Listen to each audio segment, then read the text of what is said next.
Streaming of content has been around a while now, with Netflix originally creating what seemed to be an insurmountable lead on any competitors. However, with the seismic shifts in viewing habits, the when, where, and how we want it, hastened by the pandemic, the impending streaming wars may generate the greatest disruptive shift the entertainment industry has ever known.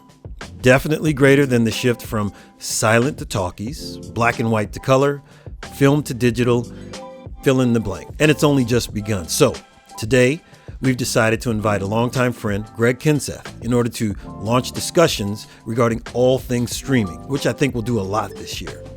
After producing and editing content for networks such as Fox and MTV, Greg launched Movies by Kids in 1993. Movies by Kids has produced thousands of animated and live shorts, some award-winning. Greg's soon-to-be launched Dragon's Breath Tavern, as you can see behind me here, will be a must for all fans of movies, TV shows, comics, animation, D&D, and much, much more. Greg's hard-to-match passionate fanboy insider's perspective always makes me think and is incredibly fun for me when there's pushback. I hope you'll enjoy.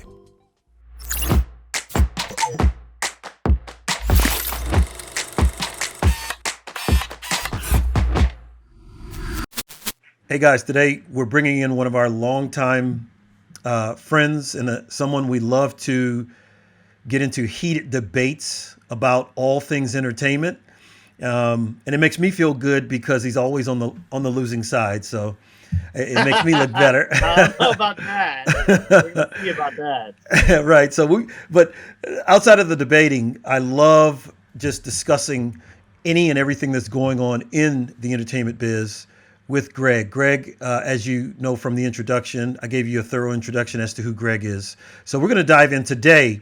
We're going to touch on the topic of subscription services and what's happening in the entertainment industry with OTT, everything that has happened in a big way that's industry changing, such as what HBO was able to do. And we're going to dive right into it. HBO Max recently. So Greg has a lot to say on what's happening in the subscription world. So do I. So we're going to go ahead and let Greg just jump in. The first thing I'd love to do is, what are your thoughts on what HBO Max did regarding putting everything, all their movies, period, straight to their subscription service from day one?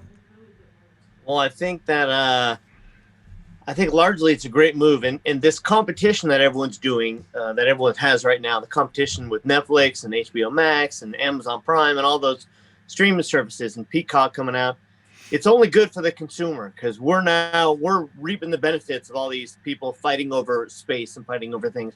As far as HBO Max putting everything on day of date, I think it's a great move. And I'm wondering if the other, I think we won't know the effects for about a year. But I think as the year plays out, if it gets to be more popular and people keep talking about these movies and people are signing up for HBO Max and they're streaming those cool movies that are coming out. There's some big ones coming out.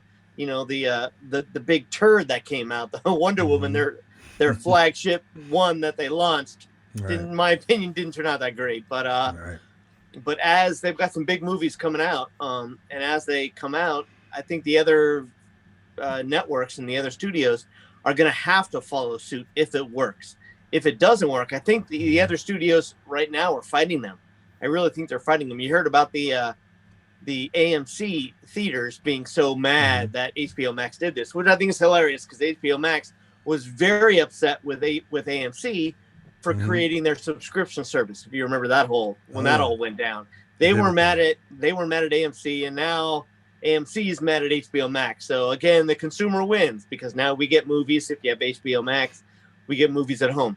So I think that the studios are going to eventually follow suit if it works, and we won't see it play out for about a year. But if it does work, I think there's a big move. I think it's a good crack in the egg for moving forward for the streaming.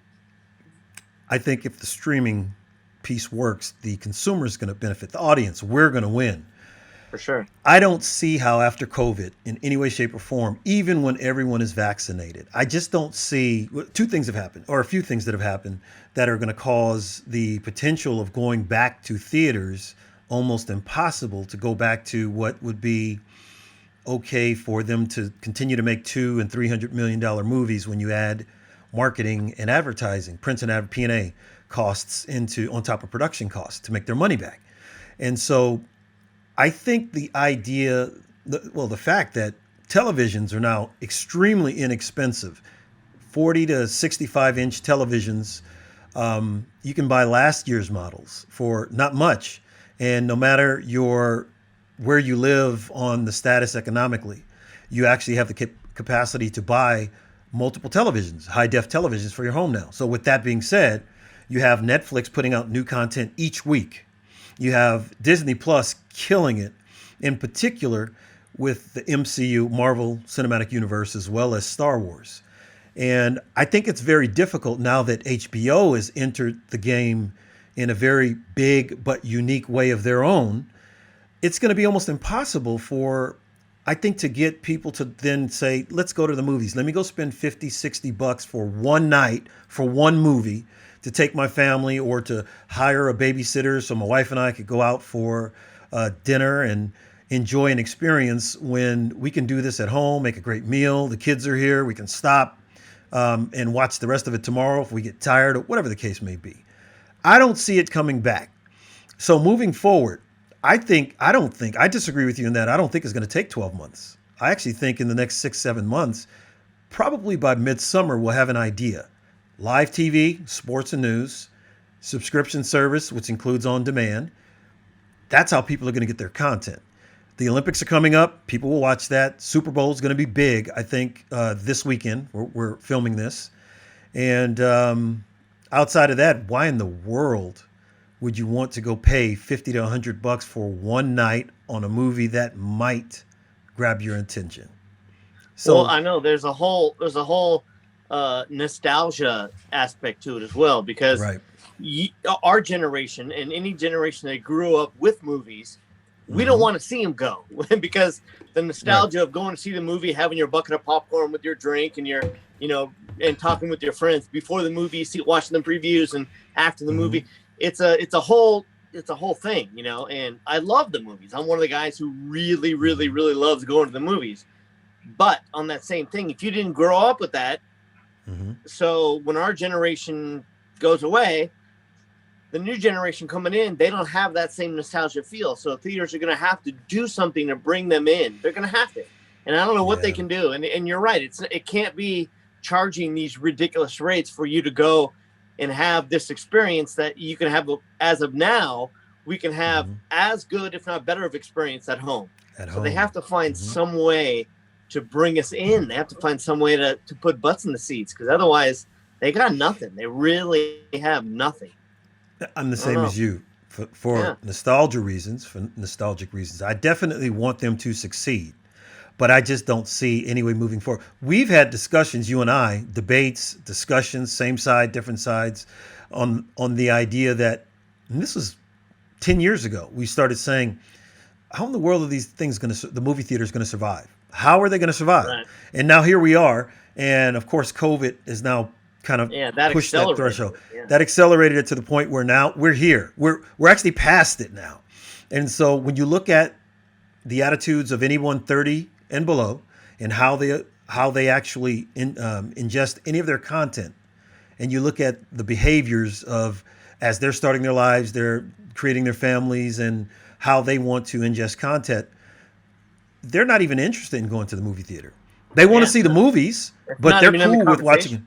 Correct. They want to see it at home. They're like, well, when does this? Oh, I have to wait a month or two to see it on demand. Okay, because they're busy doing other things. I think it's going to be like now. Anyone watching this? We're here in Los Angeles, Hollywood area. I think it's going to be like when we were young and we were going to the laser show at the observatory. It was this cool thing that you went maybe once or twice a year.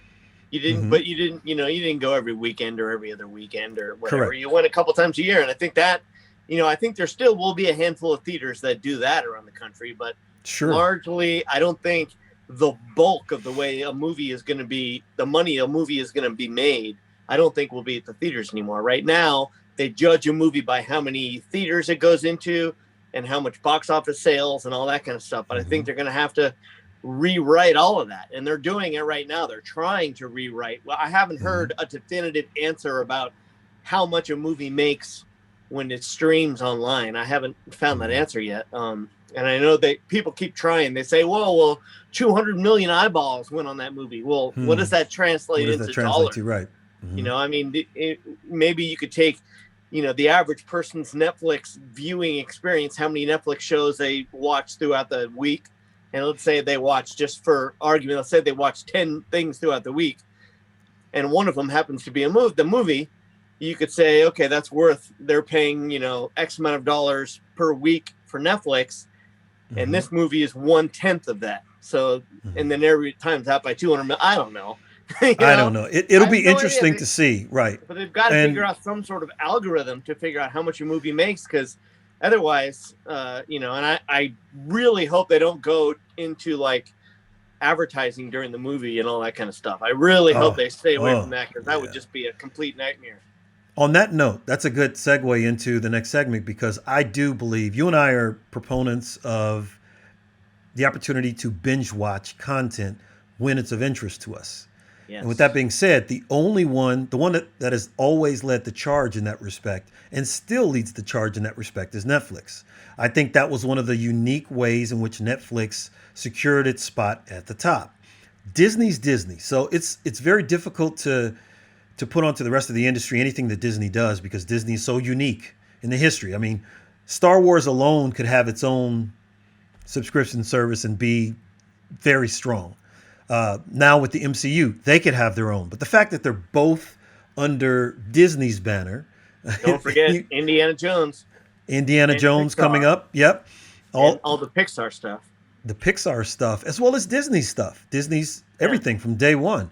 That's impossible to beat. So Disney can kind of dictate how they want things to go, but they're kind of an outlier to me.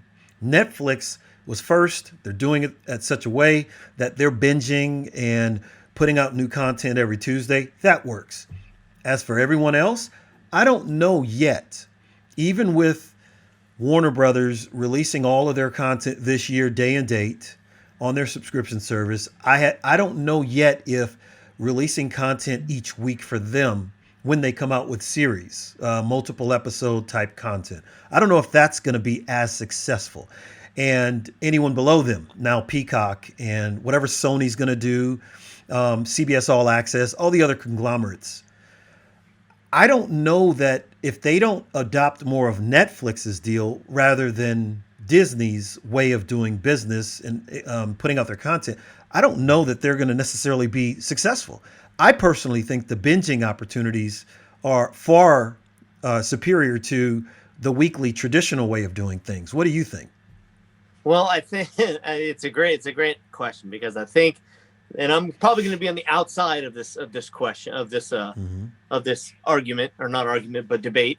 But I think the studios are actively working against Netflix at the moment, because Netflix has changed the way people do things. And I personally believe that if you did a national poll from a big polling service, and you polled all the people, you know, millennials and younger kids plus our generation, if you asked them, which do you prefer? Do you prefer to have all the episodes at once, or do you prefer to wait week by week?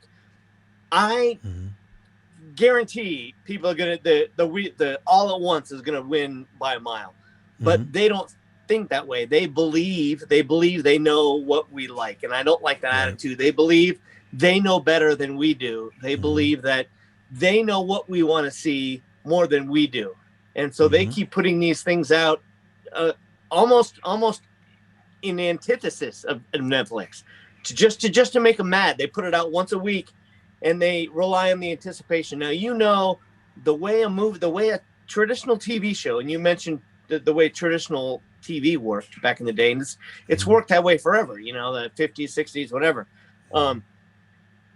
They got their money through advertising dollars, right? Through the generation of ads on the TV, right? And so it was in their best interest to have a show week by week because it dragged people along and allowed them to watch more different shows throughout the week, as well as they wanted to wait till the next week, the anticipation of the next episode. So they might have a cliffhanger, and that way the following week they would maybe get a few more eyeballs because they would talk about it, right? And this and that. And so they would be able to charge more for their advertising. And that was the point of week by week, is they were able, as the show gained momentum, they could charge more for advertising. Well, that model is gone with a subscription service. They don't advertise anymore. So I'm trying to think, what is the reason behind making the consumer wait week by week? And I understand they believe that I'll say that again, they believe that we love the anticipation.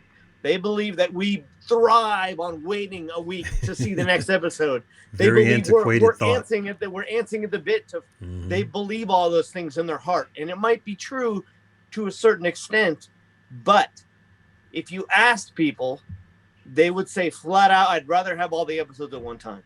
So I'm not sure what they're thinking here, because they're not making more money by the anticipation of making us wait a week. I don't know. I don't know what their reason is. You know, someone said, oh, they drag it out because they want you to keep the subscription service longer. So they drag it out. I've heard that argument as well. They drag it out. Well, in my opinion, give us all the shows and just have more shows down the pipeline. And then they can say, well, if you like this show, let's show you previews of the upcoming shows. You know, here, check out what we got coming out this month, and this month.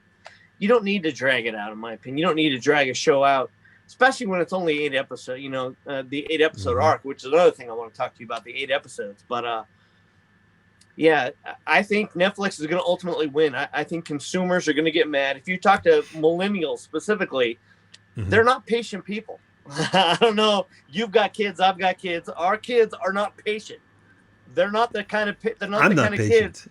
I'm not patient either. Yeah, but the next generation is not the kind of kids. They're worse. Yeah, they're worse. The MTV ruined it for everyone, and then it just got worse and worse and worse. They don't have the patience to sit there and wait. I know lots of kids and lots of younger people that are like, I'm out. I got one episode. I'm out. You know, I'm not going to wait. And on that same note, I know a lot of people who, especially with Game of Thrones, they just said, I'm just going to wait until the end. I'm just going to wait it out. I'm not going to watch it week by week. I'm going to wait until it's all done. And then I've done that. I do that a lot. I do that all the time. Yeah. Listen, you only have so much time when you have an opportunity to sit and actually pay attention to something. So I often wait my wife and I, if there's something that's of interest that we want to watch together, we'll wait until the season's wrapped and that we can watch it all in chunks, not all in one night, not all over a weekend, but because you only have so much time. So the time that we do have, we're not going to watch an hour and then wait a week for the next one to come out. It's just not of interest to us anymore. And now it's interesting because Apple Plus, when that streaming service came out, they did it a little bit differently. They launched right out the gate. They launched 3 episodes. And then you waited there was 8 episodes total, or 8 or 10, and then you waited for the other ones. But they at least threw 3 of them out. They were trying to find a happy medium there. But now that all of season 2 is starting to come out for Apple Plus, they're not doing that for season 2. They only did that for season 1. So what they're doing a singular now they're episode? doing week by week. So they're trying to, go against the grain, and it's almost like they're all in one big meeting. There's a secret society as somewhere if there's where collusion. And Netflix is not part of that secret society. They're all in collusion, saying they're the new guy, right? Yeah, screw Netflix. We like the way it was done, always the way it was done, so we're going to keep it that way. And listen, both you and I, we agree when we try to create content, you want to be in charge of your own content. So I understand the business aspect of it from their perspective of, well, this is our content. We want to release it this way, and this is why. They have their reasons. I get it. However, you and I are coming from just being fanboys of content and how we want to receive our content. So I don't know if there's going to be a happy medium here. I think the consumer is going to win because, again, consumer always wins. Well, more so now than ever, not just because of the young folks you discussed, but also there are actually truly more content choices than ever before. YouTube alone offers things that don't have anything to do with the traditional production of content. You know, with big crews, you have these. There's a kid named GregKindseth on YouTube. He's a young guy. This guy lives someplace like north side of Indiana. My daughter's a huge fan. I'm a huge fan of the kid's content now. He's sitting at a mic where people will send videos to him. One of the things that this kid does is people will send him videos trying to make him laugh. That's one of the segments. He'll release a try to make me laugh type of segment, and they go on for 15 to 20 minutes. They're absolutely hilarious. The kids. Does he sit there and stare at it and not laugh? Well, yeah. So he has 3 hearts on the thing, and if he laughs, if you make him laugh 3 times in the 30 minutes, he loses, and he doesn't block you. And he gets between 1 and 5 million views for each one of these episodes every time he releases one. And this guy has hundreds of videos now over the years. See, 5 million views, that's more than eyeballs are on exactly on the average television show. Yeah, television show. So. And so he's one of hundreds of creators on YouTube that actually capture that much attention. So that's, you can't just go, that's whatever, that's those are young folks. No, those are the habits for the next generation of people who view screens, period. So the choices now, so that's why I'm sitting here going, there has to be someone in the room saying, hey, maybe we should just take half of our content and do the traditional week by week. But maybe we should accelerate it with the other half and do test, because the habits of the people that are 30 and under their expectations are simple. I want it when I want it, and I want all of it so I can watch it on my time. Right. And if that's not happening, how are you going to succeed moving forward? Unless you have some people that maybe have 5-10 years left in the industry. What was that show with David Duchovny? That was on. I forgot the name of it. Right. It was one of the few. They were trying it out. Remember, they released all the episodes at one time. It was the first network show to ever do that. Correct. And that was the only time they ever did it. Is it Aquarius? It or? Yeah, it could have been Aquarius. I think you're right. But that was the only time I've ever seen an actual network drop. Haven't seen it since. Yeah, I haven't seen any I actually think drop all the episodes like that. Putting all this together, when you take a movie, I just saw Tenet last weekend. You and I discussed it a few days ago. When I think about multiple episodes on a subscription service, I thought it was a very interesting and entertaining movie, very thought-provoking. However, I feel that it's the perfect type of high-end content that would benefit from multiple episodes on someone's subscription service. You give it 8 hours instead of the 2.5 that was the actual length of the movie. You can still leave the thought-provoking piece at a high level. You don't have to explain away everything, but it's such a condensed pack of information put into that movie. I think it would have been served really well at a high level of quality, by the way, doing 6 or 8 episodes. And you give it to someone like Chris Nolan, you know that he's cutting stuff out that he really wanted in there. Yeah, exactly. But for time's sake, he has to cut out. So that's where subscription services and timing, I think, can benefit not just the creator, someone as skilled as Chris Nolan, but also the consumer, the audience. We get to see more of it. That's a whole nother topic of conversation. Right. Is it used to be looked at where actors who couldn't make it in movies went to television. Yeah, right. That was the way. No longer. That was the whole thing. No longer. Now television is king.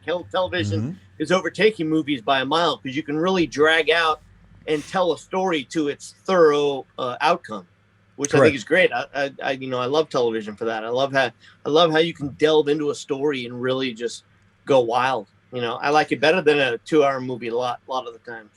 Well, to summarize, you and I can talk about this for hours and hours on the exact same topic, but both of us are in agreement that we love the fact of where subscription services are going. We think some of them are going to need to make a change in order to even compete or create their own level below Disney Plus and Netflix and even HBO Max. So it'll be interesting over the next 12 to 24 months to see how this works out. In the meantime, you and I completely agree that binging is the way to go. We, in our 100%. Busy lives, our mobile busy lives agree that that's the right direction the industry should take. It does kind of trickle over to, if we're going to go subscription, that means we're going to have to spend less. We can't spend 200 million on a blockbuster movie. I'm like, okay, we'll break it up into 5 episodes. Really. You can still get a high level of quality into 5 episodes of whatever this movie was going to be. So, those are certain things to talk about. You and I've always loved your enthusiasm, all this stuff. So we're going to have you back quite often. You're probably going to be the guy. I love it. There's so many things to talk about. And so in the meantime, you guys have to check out Dragon's Breath Tavern, and that's his logo here. That's my guy, GregKindseth, who's one of the guys I go to, one of the people I go to for any and all things entertainment. Wealth of knowledge, 30 years in the business and various facets of the biz, in addition to his up and coming site that I love, the Crafting Brothers on YouTube. And I'll put little tags down here for everyone to check out. It's not up and coming. It's already up. But up Dragon's Breath Tavern that's his new venture. Yeah. That's the one that's coming up here pretty soon that I want you guys all to be aware of. But we'll bring Greg back on any and all topics that are happening in the entertainment industry over the coming months. Because I think as COVID is diminished, I think that there are going to be some incredibly interesting habits and outcomes that are going to take place in every facet of the entertainment industry. And we want to have discussions about it, and hopefully we'll bring them to you guys. So thanks, Greg, for joining us today. And thanks for having me. I love it. Absolutely, man. Anytime. We'll see you soon. And hope you guys enjoy this. We'll talk to you guys later. All right. Thanks so much. Bye.